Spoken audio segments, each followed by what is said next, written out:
Why India needs research pipeline, Bharat को research pipeline की जरूरत क्यों?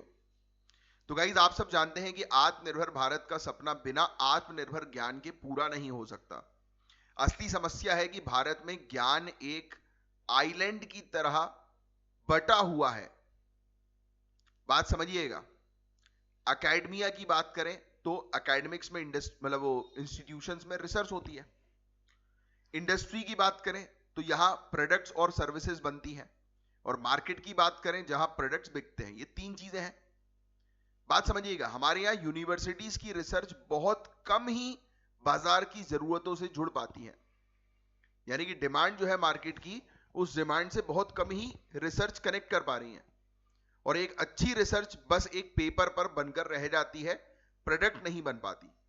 तो सोल्यूशन यह है कि हमें एक ऐसी पाइपलाइन बनानी होगी जो रिसर्च को लैब से मार्केट तक आसानी से ले जाए। ऐसे ही रिसर्च पाइपलाइन, मतलब इसे ही हम रिसर्च पाइपलाइन कहते हैं, ऐसी स्ट्रेटेजी को। अब सुनो, दुनिया के दिग्गज देश और कंपनियां क्या कर रही हैं ये समझना आपको जरूरी है, ताकि हमें पता चले कि हम कहां चूक रहे हैं। माइक्रोसॉफ्ट, अमेजॉन, एप्पल, अल्फाबेट यानी कि गूगल, ऐसी कंपनियों ने पिछले कुछ सालों में रिसर्च और डेवलपमेंट पर खरबों डॉलर्स खर्च किए हैं। केवल रिसर्च एंड डेवलपमेंट ही इन कंपनियों को आगे बढ़ा रही है।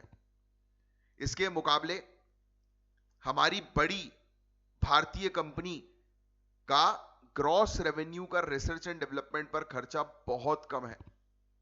यानी कि बड़ी बड़ी ग्लोबल लेवल की जो कंपनी है, माइक्रोसॉफ्ट, अमेजॉन, एप्पल वगैरह, गूगल, ये R&D पे बहुत खर्च करती है। हम लोग की कंपनियां नहीं करती। हुआवे एक चाइनीज कंपनी है, उसका एग्जांपल दें। चीन की कंपनी हुआवे ने सिर्फ एक साल फाइनेंशियल ईयर 2024 में 19.7 billion dollar research and development पर खर्च किए, जो उनके रेवेन्यू का आधे से ज्यादा है।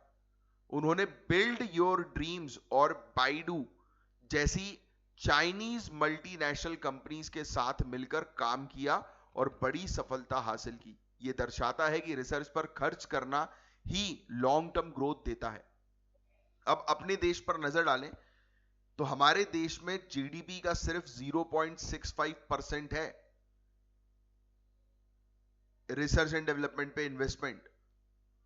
विकसित देशों से बहुत कम। हमारे यहां रिसर्च एंड डेवलपमेंट में प्राइवेट सेक्टर का योगदान सिर्फ 2/3 है, जो बहुत कम है। सरकारी प्रयास जो है, इसकी बात करें तो सरकार प्रयास तो कर रही है, जैसे कि फार्मा, इलेक्ट्रॉनिक्स, डिफेंस, ऐसे सेक्टर्स पर खर्च बढ़ा है। आईआईटी जो मद्रास रिसर्च पार्क है, ऐसी जगहों पर रिसर्च को बढ़ावा जो है वो दे रही है। स्टार्टअप को सपोर्ट प्रोवाइड किया जा रहा है सरकार के द्वारा। मिनिस्ट्री ऑफ डिफेंस और सेमीकंडक्टर मिशन, इन्होंने कई एकेडमिक इंस्टीट्यूशंस के साथ पार्टनरशिप की, जैसे कि माइक्रोन ATMP प्रोजेक्ट। तो एडिटोरियल के अनुसार पॉलिसी एक्शंस पर तुरंत ध्यान देना होगा। हमें रिसर्च एंड डेवलपमेंट खर्च और क्वालिटी को ट्रैक करने के लिए स्पष्ट टारगेट्स बनाने होंगे। टारगेट्स को इंडस्ट्री की जरूरत से जोड़ना होगा। टाइम बाउंड और बजट फ्रेंडली टारगेट सेट करने होंगे। 4 टियर्ड पायलट प्रोग्राम शुरू करने चाहिए। इसमें यूनिवर्सिटी, इंडस्ट्रीज और लेबोरेटरीज को साथ लाएं। PhD स्कॉलर्स को इंडस्ट्री के साथ काम करने के लिए ट्रेनिंग देनी होगी। Inland revenue service reforms, research and development पर खर्च और ट्रैक करने के लिए नियमों को सरल बनाना होगा। सरकारी कंपनियों को रिसर्च एंड डेवलपमेंट पर अनिवार्य रूप से एक हिस्सा खर्च करने के लिए निर्देश देना चाहिए। तो रिसर्च के रिजल्ट्स को पब्लिक डोमेन में लाना चाहिए। भारतीय भाषाओं में रिसर्च को प्रमोट करना चाहिए, ताकि ज्ञान सिर्फ इंग्लिश तक सीमित ना हो। तो गाइस, भारत में ज्ञान की कमी नहीं है, लेकिन ज्ञान को इस्तेमाल करने की पाइपलाइन की कमी है।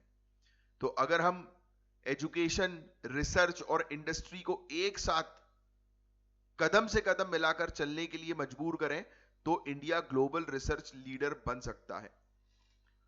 तो सिर्फ रिसर्च एक एकेडमिक एक्सरसाइज नहीं है, ये नेशनल सिक्योरिटी और इकोनॉमिक प्रॉस्पेरिटी की बुनियाद है।